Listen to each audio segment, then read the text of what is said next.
That was the goal to have that set up. He's actually using LinkedIn for what it's supposed to be for. Not only is he an NBA player. Spencer needs a LinkedIn sponsorship. Not only is he, we're pitching in this right now. out. Yes, good. They need to. We're going to bring in a deal here. The only active NBA player to actually use LinkedIn for what it is supposed to be for, Spencer Keith Jones. I don't know why I put my middle name on there. You did. I know. I need to take that off.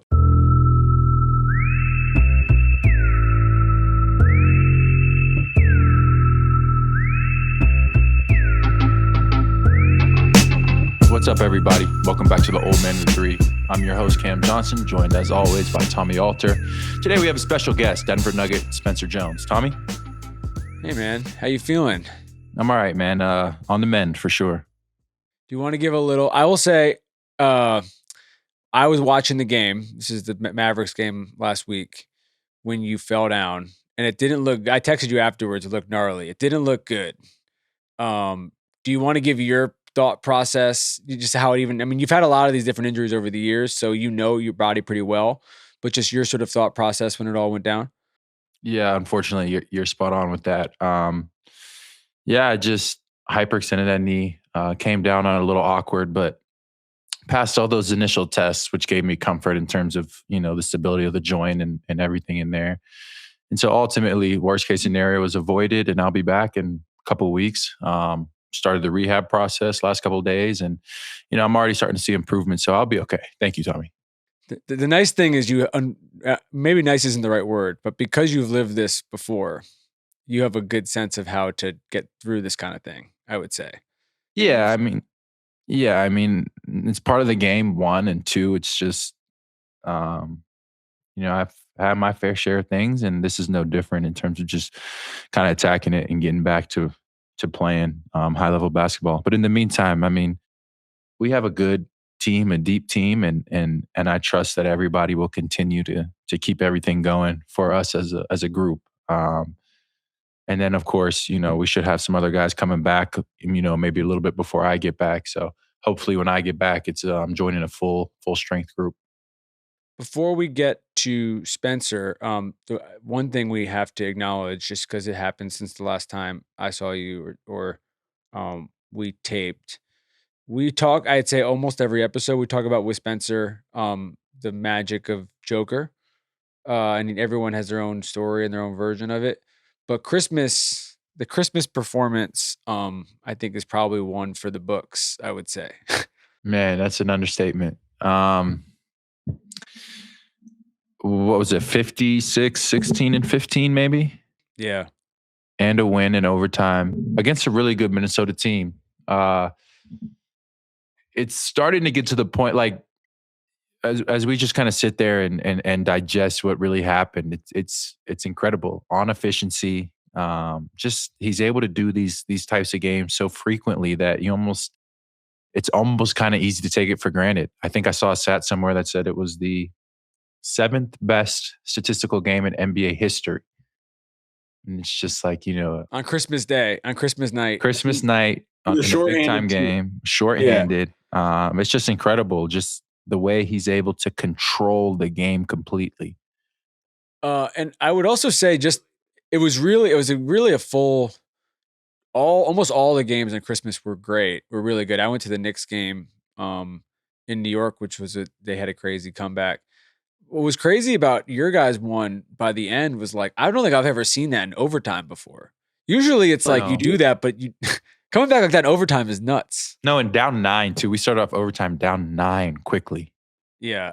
And then we hit big shot after big shot. And Yoke, obviously, and Jamal had a great game too. He had 9 threes and 30-some points, but it gets lost in the shuffle with Joker's performance. But yeah, great slate of games. Christmas is the NBA's day, as much as the NFL tries to continue to impede on that. And I don't really care what the total viewership numbers are. NBA has Christmas. It felt like the NBA took it back this year. Last year they got there, the NFL, and part of it was bad luck for the NFL because all those guys were hurt. Yeah, and the matchups just didn't turn out to be what, as hyped as you'd think they would have been preseason with non-playoff teams and guys with injuries. But yeah, this one I think swung in the NBA's favor in terms of excitement. So we'll go to Spencer in a second. I just think right before we get to that, we talk about this with him, but just your perspective, what you love the most about playing with him. About playing with Spence? Yeah. Oh, he's just willing to do whatever it takes. Dirty work guy, willing to guard the other team's best player, move his feet, and sacrifice in that way. I think he understands that that's his ticket to a lot of playing time, and that's the ticket that he's been using. I mean, his minutes are way up, and his impact on the game, across the board is way up. But it starts on that defensive end, and he's willing to be in the right spot. He's willing to make the extra effort, and he's willing to put 110% on the defensive end and on the glass. And that's everything you want in a teammate, especially a guy that's trying to make their way. There's a lot of pressures with that, and we'll get into it in the episode, but there's a lot of pressures with that, and he's been handling it in such a great way. All right, and without further ado, here's the episode with Spence. Hope you enjoy. Denver Nugget on the rise, Spencer Jones. Spencer, thanks for joining us today. I appreciate you, man. Thanks for having me, brother. How nice is his sweater? Can we say that? Spencer's a sharp guy. He's Stanford. He's come on, man. Stanford educated, just clean cut, professional, real professional. Spencer, you're from KC. Yep. You're one of 3 guys in KC. Yep. From KC on our team. Did you grow up playing against those guys? Yeah. Christian and Tamar? Yep. Grew up playing against Christian. We were in the same league for high school, so I played him a couple times. Definitely, I got mine in our last game, and then played him again. Both our freshman year in college, we were both playing a lot in college, and then he got his get back there. And then Tamar, he was a grade lower, so I didn't play like him directly, but he had an older brother who was a year above. So like, you guys got an older brother? Yeah, TB's got an older brother. Yeah, and so I always knew him. We played with his brother a little bit growing up and stuff like that. So yeah, I mean, we've known each other for us group of 3 for probably 5-6 years. Were you guys in the same high school conference or different levels? So it was weird. So I went to a private school, he went to public school. So it was same regular season conference. And it was it goes all the way up to 6A. CB's was 6A. Ours was 4A. It just depends on how many kids are in your school. But okay. So we played against all the 6A teams in the regular season. And then, when it went to postseason, we were playing all 4A teams. So we would coast through so you front loaded your 3 state championships? 3 state championships, because once we got to postseason, it was way easier because the schools were smaller. Not bad, man. Not bad. Good little KC nugget. A lot of KC flavor on our team. Yeah, man, it's a great place to grow up, man. Should check it out sometime. You know what? I did. I was there. Yeah, I was there one time. Really? And I hate that place because that's where my last college basketball game was. We played at, what was it called? The Sprint Center? You got to give it another chance. It's T-Mobile. Okay, so the Sprint Center. Yeah. We lost to Auburn, who got ridiculously hot in the Sweet 16. That's my own. Who's on that team? Jared Harper. I think his name was Bryce Brown, maybe. They had Chuma Okiki. They had one wing, I forget his name, kind of strong. Those were their main guys. Yeah. But they were on fire at that point. They were hooping. I don't blame you. That's a good reason to not want to go back to a city. And they were 12 for 15 from 3 in the second half. What's the barbecue spot at the gas station? Joe's. That's actually right up the street from my school. From where my school was. That place is crazy. After practice, man, always go up there, get a little Z-Man. It's a green gas station, and it's the best barbecue in the world. Spence, you're a rare case of someone in this day and age committing to a school and playing there their whole career. 100%. 5 whole years. I read your article on LinkedIn. Oh, boy. Which we'll get into in a minute, right? I read your write-up piece. And first of all, I just need the people to know that, the Stanford education that you have is not BS. Your writing shows it. Yep. You know what I mean? It's a very thoughtful and well-written piece. You want to talk about that for a sec? Yeah. No, it was interesting. I had some alumni tell me you should probably write a piece about your experience just because how unique it was, where, freshman year was kind of that last real regular season of college basketball before you had COVID and everything messed it up. So I got to taste old college basketball. And then, my whole career is, every year has some significant change, COVID, then NIL getting reinstated, then people getting used to it. And then all the other stuff that's happened in there. So every year was just completely different. And yeah, to stay stagnant and, true to my roots and, to Stanford and everything through that, they thought it would be a great piece. And, they also kind of said hey man, having a presence on LinkedIn would be great. And I'm sure we'll get into that. But a lot of that was just to keep up with the alumni and everybody I'd met on my time there so I can, use them and stay connected with them for obviously after career. Did you feel like your basketball changed over those 4 years? Yeah, honestly, my role in basketball changed at every step. So like high school, we kind of had like a older school coach and everything like that, and I was still like around 6'7" then, so you're pretty tall for high school. So I played like a lot of like high low, high post stuff. Didn't really shoot that many threes, and I had great numbers and everything like that. But then I got to Stanford and it was like obviously college guys are bigger, and I was trying to develop into a guard, and then I just saw like biggest thing we lacked was 3-point shooting, so just really got in the lab and doing that, and then that's how I got to start there in my second game, just because my 3-point percentage was so great. And then I think I got close to beating like the freshman record there, and then obviously broke the school record there for that. And then I get to the Nuggets, and I mean we got plenty of shooters. Cam, Jamal, obviously Yogi's got to get his shots. AG shooting crazy, and so I had to kind of change to be like, all right, what can I do to get on the floor now? And that's where the defensive emphasis kind of came in. And so it's been interesting how to see it all change at every stage. A little bit. Talk to me about the life of a two-way, especially on a team like ours where everything is kind of established. Yep.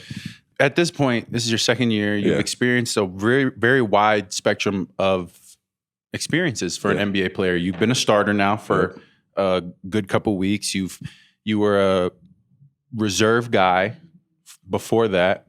And then you were a deep reserve guy last year and a lot of G League experience too. Talk to me about that breadth of experience. Yeah, it's crazy. I mean, you're basically just on call. Like what? Last year, I went back and forth. I counted. It was either 9 or 10 times. And like both times, like rarely did I ever get like a day before notice. There were 2 times where it's like the call woke me up to say like, hey, you're getting on a flight in literally like 6 hours to come down.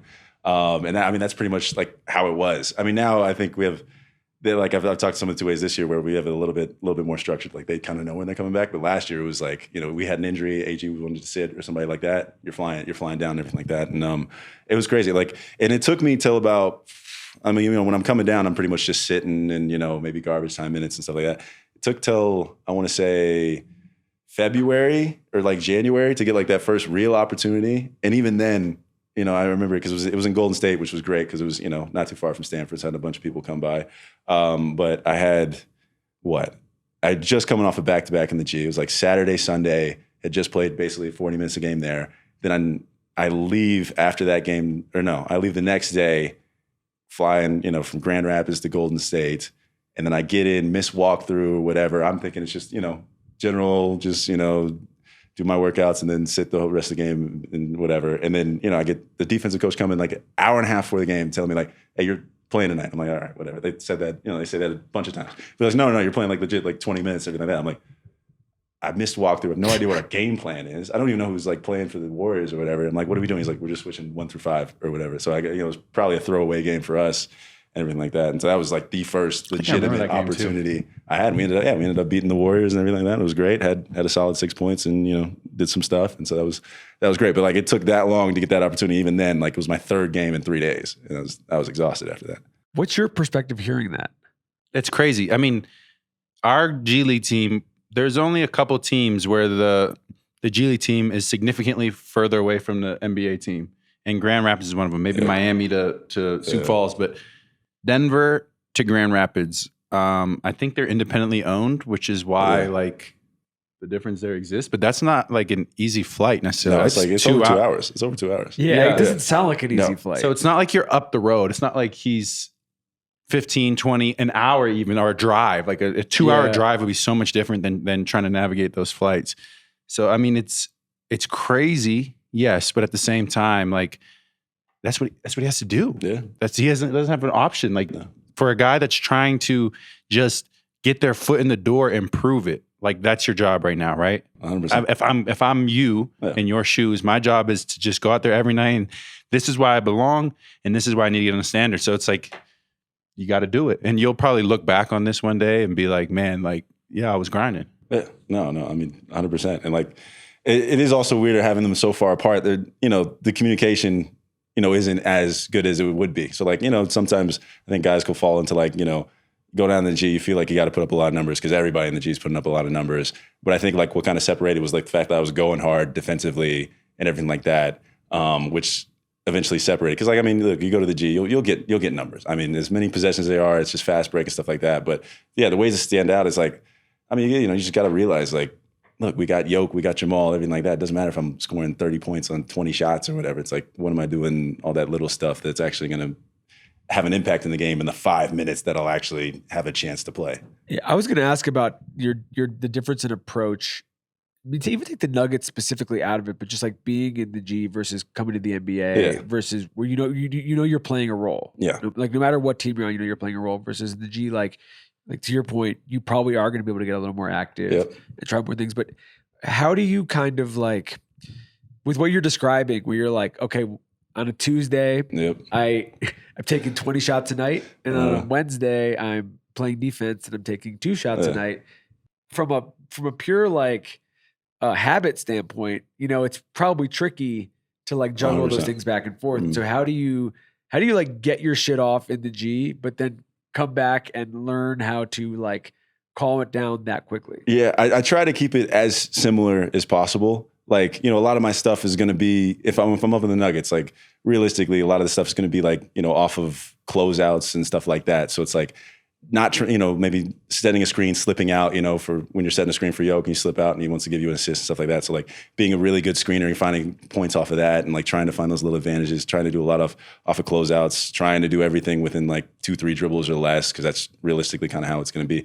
Try to keep it as similar as possible while also like, you know, there are some chances where you want to show them like, yeah, I have a little bit more in my bag just because you also want to show like potential of what you could be at the same time. Like it is also saying like, look, I can have an immediate impact now, but you know, the NBA loves potential and everything like that. You have to show a little bit. So it is tough. And like, that's why a lot of guys struggle in the G and everything like that. But I try to keep it as similar as possible, but like, you know, inevitably like, yeah, you can take some risks and stuff like that and do everything like that. But yeah, when it comes to the Nuggets, I mean, yeah, look, when I'm thrown in there, especially in the beginning, it was like, look, we have a generational offense, so don't mess that up. Don't mess it up. Don't mess that up. Try to be in the right spot. Don't mess that up. You get a wide open shot. Yeah, take it. If it's not wide open, get it to Yoke, and you know we'll get a better one. And then just try to make up for all the deficiencies our starters have on the other end.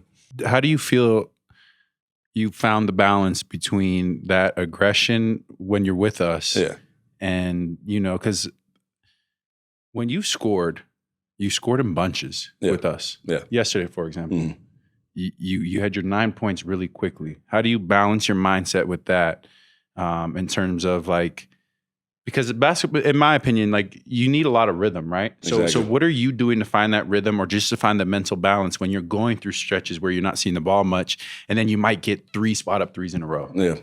For me, like I want to try to get the easy ones as much as I can, whether that's, getting a pickpocket easy layup or, dunker spot, cutting at the right time, getting an easy layoff Yoke. I mean, that'll kind of get you into it. But, you knew in like the beginning, like first couple starts, I only took like 1 or 2 shots a game. A lot of that was mental. Like, I don't want to mess up the offense. We can get some good stuff. But as you keep playing, like you realize the defense is like, if you aren't aggressive, the defense is really going to sag off and everything like that. And like, look, knowing I can shoot and everything like that, I'm like, all right, I gotta prove and everything like that. Like last night, I mean, they were deliberately kind of like sagging off, everything like that. If you don't take those shots, like it's a confidence issue and then you're getting pulled out. So like you have to, like they're NBA, they're going to force you to show you what you can do.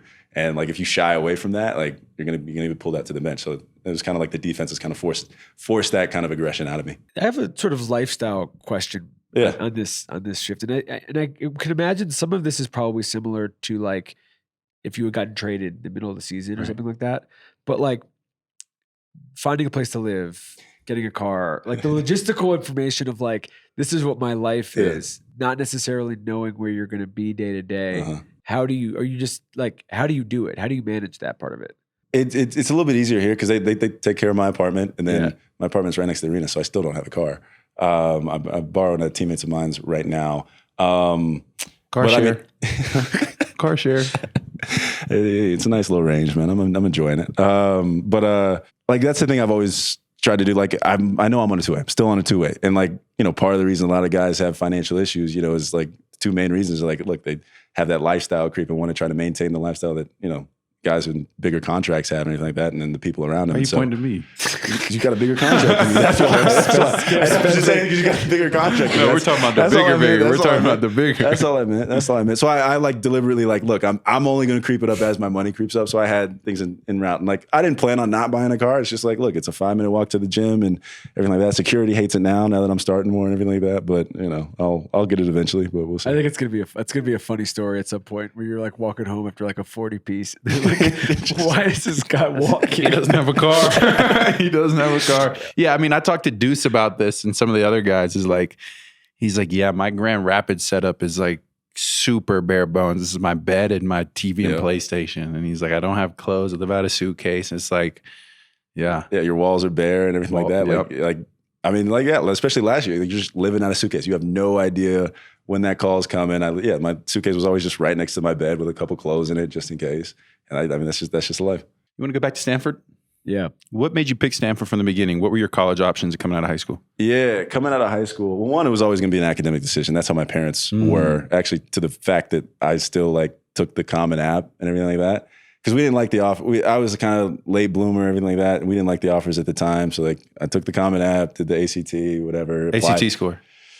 29, 30, something like that. Yeah, it was all right. My siblings did better, so they'll always What'd they give me get? slack for it. I know my brother got a 34. So did My mine. sister got something like 32s or something like that.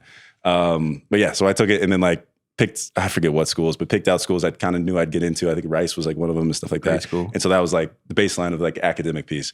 And then from then on, like we take basketball over. But I think it was we ended like Northwestern, Michigan, Stanford, Harvard, and like one other Ivies were kind of like the ones we were thinking. So, and then Stanford, just because I mean, like you don't miss out on anything there. You're in at what was in the Pac-12. So you're playing the UCLA's, Oregon's. You're not missing anything on the basketball piece, and then just as good as an Ivies, but it's free. Far from home. Yeah, Far from home. Well, I wanted to get out of home. Cool. Everybody, yeah. My brother went to East Coast, so did my sister. My parents pushed us to get out. What'd you major in? They called it management science and engineering, basically industrial engineering. Do you have a sense of if, for whatever reason, this had not worked out, what you think you would have wanted to be doing? Yeah, I mean, when you get to Stanford, obviously around Silicon Valley, all those startups, venture capital, and everything like that. So I always thought, that might have been something I'd go into. My dad was a doc, so maybe do it from the health side and everything like that. And so that's honestly kind of what I've started since I've been in the league. I'm, a year and a half, done some angel investing and stuff like that. Always talking to VCs and everything like that, and kind of building out my portfolio. So like, when I'm done with my career, I have a solid portfolio with, actual like, projections of how it performed and everything like that. And then, maybe go out, build my own fund, or with the companies I've been working with, work with them and stuff like that. So I'm always cognizant of, what to do after. Well, I feel like Stanford's the perfect place. I feel like that's it was. It's funny. I feel like there was a period where guys would want to play for the Warriors for this exact reason. Yeah. Like just for the 100%. access to Silicon Valley. Now with everything so globalized, and kind of flatline, I'm not so sure that you have to like be there specifically. It still helps though, definitely. I mean, like we would always have honorary captains, and a lot of them would be like the partners of top VC firms. Our walk-on, who I'm good friends with, his dad is the CEO of Zoom. So I mean, he was loving it. Busy guy during the pandemic. I mean, when COVID happened, we saw that stock rise, and we were looking at him, and he's acting different. Was he acting different? Why are you moving different? He was picking up the tab. But I mean, like you had guys like that all over. You had a guy who was like, 2 steps under Elon Musk and stuff like that. And he's actually sent me some interesting investment opportunities. So it's actually really cool to see all the people, usually you don't see those connections come to fruition until later down the line. But, now they have a little bit of capital and a brand and stuff like that. It's been cool to see it kind of pay off already. Do you feel like it's gotten better since you've come into the league in terms of guys, I mean, there's the cliche, there's whatever, the documentary about guys who have gone broke and blown their money over years and like that. But just guys being wiser about doing the kind of things that he's doing in terms of just being like, I don't know how long this is going to last, so I'm going to set myself up now knowing that, 5 years from now, if I'm doing something else, I will have taken advantage of the fact that I'm in a position to, get these meetings and have these conversations. I haven't been around long enough to be super confident in that answer. I would say, I don't know exactly what the statistics show, but I think it would be getting better just from pure awareness. You would think, but I remember we had one of the meetings with the Nuggets, the guy from like UBS or whatever, big bank or whatever. He was like, I mean, the main difference is like, it just takes longer, you know, because we're making so much money and everything like that. So he's like, it's getting better, but relatively not as much as you would think. Instead of bleeding out after 5 years, it's 10, like 10, 12. 15, 20, like to get to that financial kind of instability and everything like that. But I've met several other guys in the NBA or NFL and stuff that are looking like that. Usually a little bit older, but there's definitely more emphasis and everything like that. So I do think it is getting a little bit better. I have to say the LinkedIn stuff is amazing, and you should never stop. You should It's been great. How many active players have a LinkedIn? I mean, there's a decent amount. Like all the main guys, I know Katie and everything has ones, but like No, they got ghostwriters. they're not running ghostwriters. They're not. I don't know like anybody. I don't know anybody who's on. I don't know anybody in the NBA who's on it. Like I am on You it. are the NBA LinkedIn poster child. I guess. So. Okay, so those I mean, posts that go to LinkedIn, how often will you post? Will you post every game, every week? I try to keep it twice a week. It's Do easy you to post that manage. to any other social media platform? Not really. I just wanted to keep it linked because it's the only reason I started it was because I was like, all right, I'm leaving Stanford. Obviously, I want to keep these connections.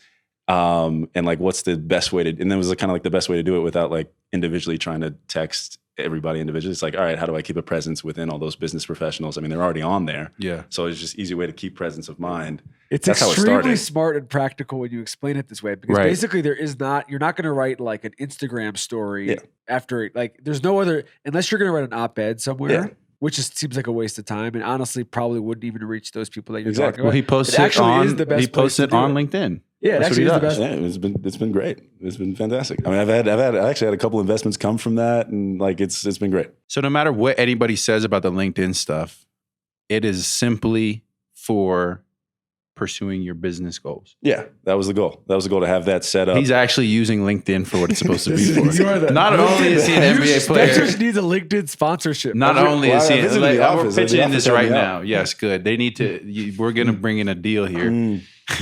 That's funny. The only active NBA player to actually use LinkedIn what it is supposed to be for, Spencer Keith Jones. I don't know why I put my middle name on Well, you there. did. I know. I need to take that off. Well, you did. That's great, man. I appreciate it. What's been your favorite part about playing with Joker?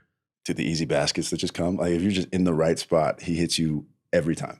Like every time. Especially now he's got more confidence with me and everything like that. I mean that, and then like he just plays in such a calm demeanor and everything like that. Like, you know, I've messed up a couple of his assists and whatever. He's still going to pass it. He's going to be all right. Feeling, right? It's a terrible You just feeling. feel so But guilty. it makes you feel better because he's like, yeah. I'll come right back to He's you. like, whatever. You know, whatever. I'll have 17 assists instead of 23 tonight. It's whatever. I'm trying to think about the way to phrase this in the right way. Is there some thing that's unique about your perspective? You have a different perspective because you've played in multiple situations before getting here, where like your first time playing meaningful minutes, you're playing with a guy who's like maybe will go down as the best offensive player of all time. Yeah. You know what I mean? And so like it kind of warps your expectations 100%. of what the NBA is actually like, because like it's never going to get easier than it is with him, if that makes sense. No, 100%. I'm very cognizant of that. But it's also like take advantage of it as much as you can. Like like I said, I don't have to force anything. Yeah. Because like even if it, like, you know, in a lot of games, there's been times where like I haven't gotten a shot for like the first 3 quarters, but then it comes the fourth quarter where they're like, all right, screw it. We got to throw a third,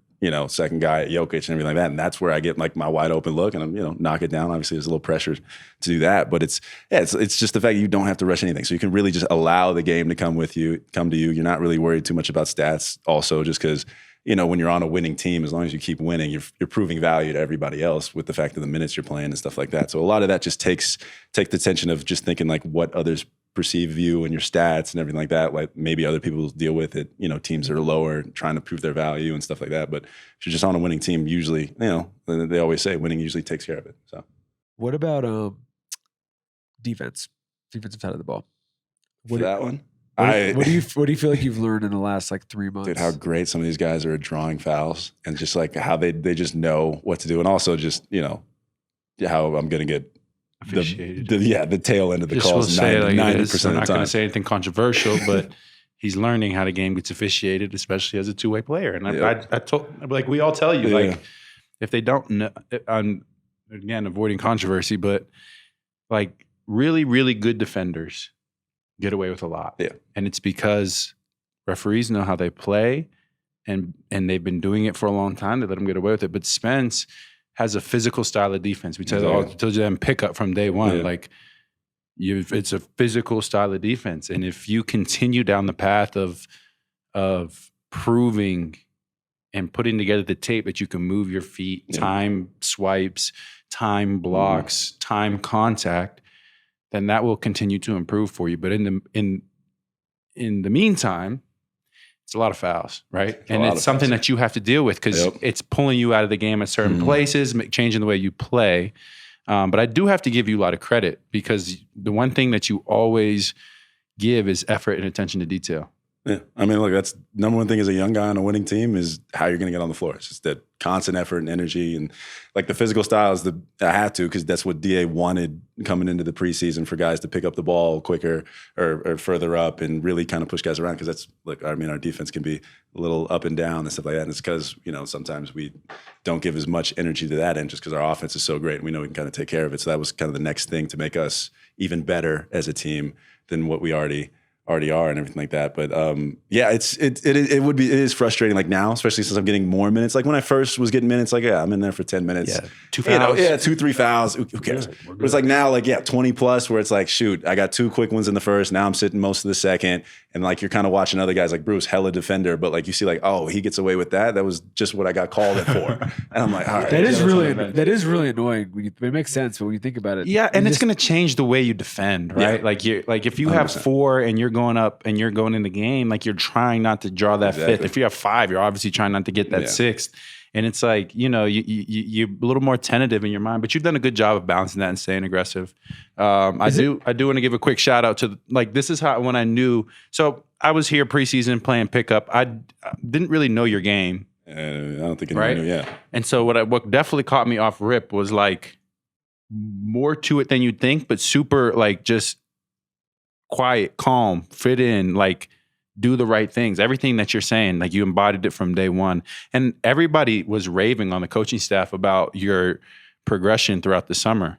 And then obviously me and you, similar sizes, we're matched up against each other a lot in pickup. And I learned pretty quickly that you are a good defender and that you are physical. And then I even doubled first play of training camp. First live play of training camp. Dude.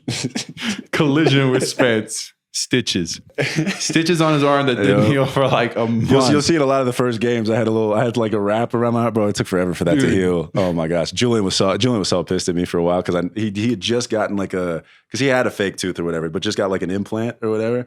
Like a week before, and like he was part of that play. I just whacked it out. Yeah, I had to get stitches. Missed the first day of training camp, and I knew it was going to be important training camp for me. I'm like, all right, screw this, man. I was like, you're kidding. I'm like, dang. That's awesome. Not even that. Awesome. I kid you not. First, it was play. literally first live section. Just coming in hot. Just coming in hot. But it's. I mean, honestly, it's such a credit to where you play. I think Dallas was a huge game for you to gain that confidence.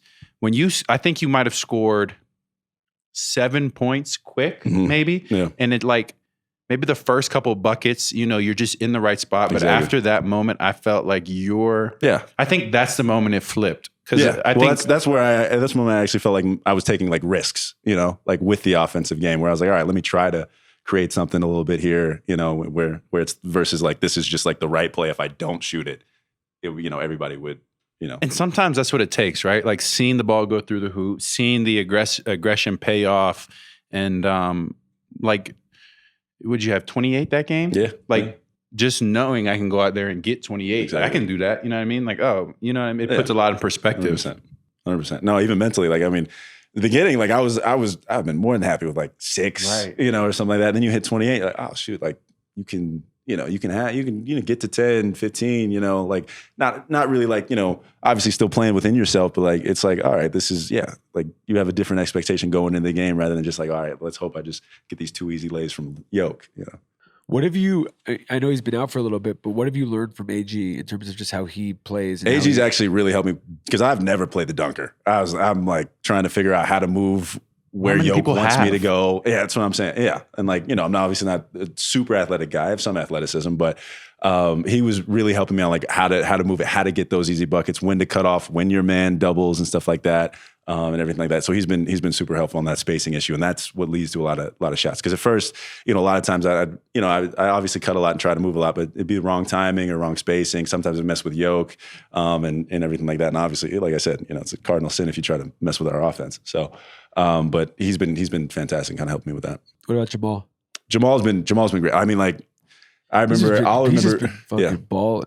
Like he just is. He's been His shot insane. making has been crazy. He's been insane, but he's a great teammate. I remember one of the times it also flipped. I forget what game it was, but I think it was a little bit before Dallas. But it was like one of those times where I said, like, you know, like defense is going to make you prove, you know, what you are and the shooter and everything like that. I remember like they were sagging off. I just missed two. They were like in and out, like great shots, What looked game was good this in and again? out. I know I can't remember what it was. It was a home game. It was a home game. Was it San Antonio? Yeah, I think it was. Yeah, Right San after Antonio. Thanksgiving? San Antonio. Right, Yeah, in and out. Like it's just in and out. I But feel like, for yeah, you. yeah. I'm like, shoot. And then like Maul drives again, and like again, they're like foot in the paint. I'm wide open. Kicks it to me again. He's like shoot, like yelling at me, shoot it as he's passing it, and that goes in. And like that's a bit because I just shot two. I'm taking 3 shots in a row as a, you know, basically a 2-way on a team that has Jokic, Maul, and everything like that. And you know, for him to trust me to still take that shot and everything like that shows the kind of teammate he is. And yeah, no, he's been on a crazy tear. I hope he gets his his first All-Star appearance this year. He deserves it. He very well should. Yeah, definitely should. Spence, your progression as a player is really encouraging. And so like, man, you should be so like proud of yourself, but also like continue to put the foot on the gas because of what you can accomplish. I love your off the court stuff and how you approach that. Appreciate you. It's a really good lesson to young pros and especially like some people think like, oh, I'll start investing and I'll start getting into the business side when I get a lot of money. But that's all subjective. Like if you were to go even with the 2-way salary into the real world, that people would say that's a lot of money. Exactly. So for you to be like, we had this conversation, about investments and all that stuff. I think it was in SAC just a couple of weeks ago. And it's like for you to be on top of that stuff, you're so young, you got so much ahead of you, like just your future's headed in the right direction. So just big kudos to you, man. Appreciate you. Thanks for joining the show. Oh, man, thanks for having me. All right, brother.